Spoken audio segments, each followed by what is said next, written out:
Stan est au milieu d'une mission dangereuse, installant un dispositif d'écoute dans une base terroriste. Did I just swallow one of your teeth?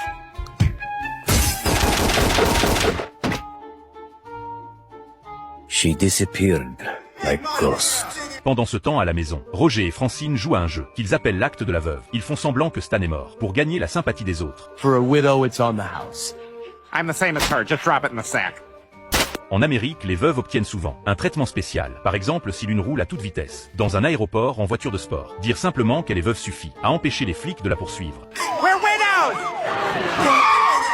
Good luck finding love again! Même si un vendeur refuse de lui donner des avocats gratuits, elle pourrait juste faire exploser l'endroit plus tard. Les deux volent une voiture de police et retournent à Langley Falls. Juste au moment où elles arrivent, elles rencontrent Bonnie, la femme du collègue de Stan. Depuis que son mari a quitté l'agence, elle élève seule leur enfant et peine à s'en sortir. Voyant à quel point la vie de Bonnie est dure, Francine commence à paniquer. Elle a peur que Stan puisse vraiment mourir en mission et commence à s'inquiéter de son propre avenir. Pour se préparer au pire, Francine décide d'embrasser la vie de veuve tôt, trouvant un vide et gagnant de l'argent. Quand Stan rentre finalement à la maison, il découvre que tout le monde pense qu'il est mort. Il a le cœur brisé et est furieux. Il pense que Francine va trop loin et essaie de la convaincre de revenir à la normale. Ils finissent par se disputer violemment. Stan veut qu'elle rentre à la maison, mais Francine insiste pour garder son nouveau travail. N'ayant pas d'autre choix, Stan remonte dans sa voiture, se sentant complètement impuissant.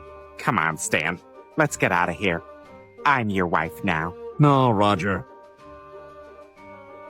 Stan a vraiment tout gâché. Chaque année, la CIA organise un échange de cadeaux, où tout le monde doit apporter un présent et le mettre sur la table. Mais quand ce fut le tour du directeur d'en ouvrir un cadeau manquait. Cela signifiait que quelqu'un n'avait rien apporté. Le directeur était furieux. Il a juré qu'il trouverait le fainéant, et lui enfoncerait la tête dans son propre derrière. Stan s'est immédiatement porté volontaire pour mener l'enquête. Il a interrogé tout le monde, s'est un peu montré brutal, mais n'a rien trouvé. Et maintenant, tout le monde au bureau le détestait. Le problème n'était pas que Stan était mauvais en enquête, c'était qu'il était celui qui avait oublié d'apporter un cadeau. Alors il n'y avait aucun moyen qu'il puisse laisser quelqu'un d'autre prendre l'affaire. Roger a suggéré qu'il accuse quelqu'un d'autre. Cela a donné une idée à Stan. Quelques jours plus tard, le directeur lui a dit que l'agent Davenport était mort en mission la nuit précédente. Stan a rapidement menti et a dit que Davenport était celui qui n'avait pas apporté de cadeau.